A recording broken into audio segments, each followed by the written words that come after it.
मित्रांनो, एक स्त्री अशी होती जिने मृत्यूच्या देवाला देखील थांबवले होते. तिच्या श्रद्धेपुढे यमराजांनाही नमतं घ्यावं लागलं होतं. आज आपण जाणून घेणार आहोत वटपौर्णिमेची ती अद्भुत कथा, जी हजारो वर्षांपासून श्रद्धेने सांगितली जाते. शेवटपर्यंत नक्की ऐका, कारण या कथेत लपलेला संदेश प्रत्येकाच्या आयुष्यासाठी महत्वाचा आहे. वटपौर्णिमा म्हणजे काय? वटपौर्णिमा हा हिंदू धर्मातील विवाहित महिलांचा एक महत्वाचा सण आहे. या दिवशी स्त्रिया आपल्या पतीच्या दीर्घ आयुष्यासाठी आणि सुखी संसारासाठी वडाच्या झाडाची म्हणजेच वटवृक्षाची पूजा करतात.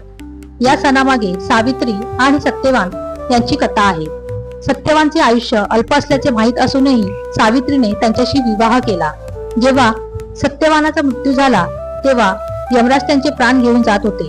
पण सावित्रीच्या बुद्धिमत्ता, निष्ठा आणि पतिव्रतेच्या सामर्थ्यामुळे यमराज प्रसन्न झाले आणि त्यांनी सत्यवानाला पुन्हा जीवदान दिले. म्हणून वटपौर्णिमा ही श्रद्धा, प्रेम, निष्ठा आणि समर्पणाचे प्रतीक मानले जाते. वडाच्या झाडाची पूजा का करतात? वडाचे झाड दीर्घायुष्य, स्थैर्य आणि समृद्धीचे प्रतीक मानले जाते. या दिवशी स्त्रिया वडाच्या झाडाची पूजा करतात, झाडाभोवती धागा गुंडाळतात, कथा ऐकतात, पतीच्या आरोग्यासाठी प्रार्थना करतात. वटपौर्णिमेला वडाच्या झाडाची पूजा का करतात? सावित्री सत्यवानाची अद्भुत कथा. नमस्कार मित्रांनो, आज आपण एक अशा पवित्र सणाबद्दल जाणून घेणार आहोत जो प्रेम, निष्ठा, श्रद्धा आणि अढळ विश्वासाचे प्रतीक मानला जातो. हा सण म्हणजे वटपौर्णिमा. मित्रांनो, तुम्ही कधी विचार केला आहे का की या दिवशी विवाहित स्त्रिया वडाच्या झाडाची पूजा का करतात? वडाच्या झाडाभोवती धागा का गुंडाळतात आणि सावित्री नावाच्या एका स्त्रीने यमराजांनाही कसे नमवले? आजची कथा केवळ धार्मिक नाही तर जीवनाला दिशा देणारी आहे. म्हणून हा व्हिडिओ शेवटपर्यंत नक्की ऐका. वटपौर्णिमेचे महत्व. भारतीय संस्कृतीत प्रत्येक सणामागे एक संदेश दडलेला आहे. वटपौर्णिमा हा सण स्त्रीच्या श्रद्धेचा, प्रेमाचा आणि समर्पणाचा उत्सव आहे. या दिवशी विवाहित स्त्रिया आपल्या पतीच्या दीर्घ आयुष्यासाठी वडाच्या झाडाची पूजा करतात. वडाचे झाड दीर्घायुष्य, स्थैर्य आणि अखंड जीवनाचे प्रतीक मानले जाते. म्हणून या दिवशी त्यांची पूजा करण्याची परंपरा आहे. पण या परंपरेमागे एक अत्यंत प्रेरणादायी कथा आहे. खूप वर्षापूर्वी मद्र देशात अश्वपती नावाचा एक राजा राज्य करत होता. राजा अत्यंत धार्मिक आणि न्यायप्रिय होता, पण त्याला एक दुःख होते, त्याला मूल नव्हते. राजा आणि राणी अनेक वर्ष देवाची उपासना करत राहिले. शेवटी देवी प्रसन्न झाली आणि त्यांना एक सुंदर कन्या प्राप्त झाली. त्या कन्याचे नाव ठेवले गेले सावित्री. सावित्री अत्यंत बुद्धिमान, सुंदर आणि तेजस्वी होती. तिचे तेज पाहून लोक आश्चर्यचकित होत असत. सावित्री मोठी झाल्यावर तिच्या विवाहाचा विषय निघाला. राजाने तिला योग्य वर शोधण्यास सांगितले. सावित्री अनेक राज्यात फिरली आणि एक वनात तिला सत्यवान भेटले. सत्यवान गरीब होते, पण तो प्रामाणिक, शूर आणि सद्गुणी होते. सावित्रीने त्यांनाच आपला जीवनसाथी निवडले. सावित्री सत्यवानाशी विवाह करणार होती.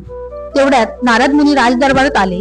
नारदांनी सांगितले, सत्यवान सर्व गुणांनी परिपूर्ण आहे, पण त्यांचे आयुष्य फक्त 1 वर्ष शिल्लक आहे. हे ऐकून राजा हादरला. त्याने सावित्रीला निर्णय बदलण्यास सांगितले.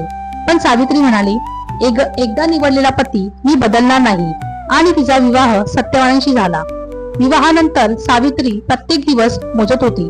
तिला माहित होते की एक दिवस सत्यवान तिला सोडून जाणार आहे. जशी ती वेळ आली तशी सावित्रीने कठोर व्रत सुरू केले. ती 3 दिवस उपवास करू लागली, रात्रंदिवस प्रार्थना करू लागली. एक दिवस सत्यवान लाकडं तोडण्यासाठी जंगलात गेले. सावित्रीही त्यांच्यासोबत गेली. अचानक सत्यवानच्या डोक्यात तीव्र वेदना सुरू झाल्या. तो सावित्रीच्या मांडीवर डोके ठेवून झोपला आणि काही क्षणात त्यांचे प्राण निघून गेले. अचानक एक तेजस्वी पुरुष तिथे प्रकट झाले. ते होते यमराज. यमराजांनी सत्यवानाचे प्राण घेतले आणि दक्षिण दिशेला निघाले. पण सावित्री त्यांच्या मागे चालू लागली. यमराज म्हणाले, सावित्री आता परत जा. पण सावित्री नम्रपणे म्हणाली, जिथे माझे पती आहेत तिथेच माझा मार्ग आहे. यमराज तिच्या निष्ठेने प्रभावित झाले. त्यांनी एक वरदान दिले. सावित्रीने आपल्या सासऱ्यांचे हरवलेले राज्य मागितले. यमराजांनी तेही दिले. दुसरे वरदान. तरीही सावित्री मागे फिरली नाही. ती यमराजांसोबत चालत राहिली. पुन्हा यमराज प्रसन्न झाले. त्यांनी दुसरे वरदान मागण्यास सांगितले. तेही मिळाले. तेही पूर्ण झाले. अंतिम बुद्धिमत्ता. तरीही सावित्री चालत राहिली. यमराज खूप प्रसन्न झाले. त्यांनी आणखी एक वरदान मागण्यास सांगितले. सावित्री म्हणाली, मला आणि सत्यवानाला पुत्र हवेत. यमराजाने लगेच तथास्तु म्हटले. पण पुढच्या क्षणी त्यांना लक्षात आले, सत्यवान जिवंत नसेल तर हे वरदान पूर्ण कसे होणार. सावित्रीच्या बुद्धिमत्तेपुढे यमराजांनाही नमतं घ्यावं लागलं. यमराज म्हणाले, सावित्री, तुझी निष्ठा, प्रेम आणि श्रद्धा पाहून मी प्रसन्न झालो आहे. आणि त्यांनी सत्यवानाला पुन्हा जीवदान दिले. अशा प्रकारे सावित्रीने आपल्या पतीचे प्राण परत मिळवले. असे मानले जाते की सत्यवानाचे प्राण ज्या वडाच्या झाडाखाली गेले होते त्याच स्मरणार्थ वडाच्या झाडाची पूजा केली जाते. वडाचे झाड दीर्घायुष्य, स्थैर्य आणि अखंड नात्याचे प्रतीक आहे.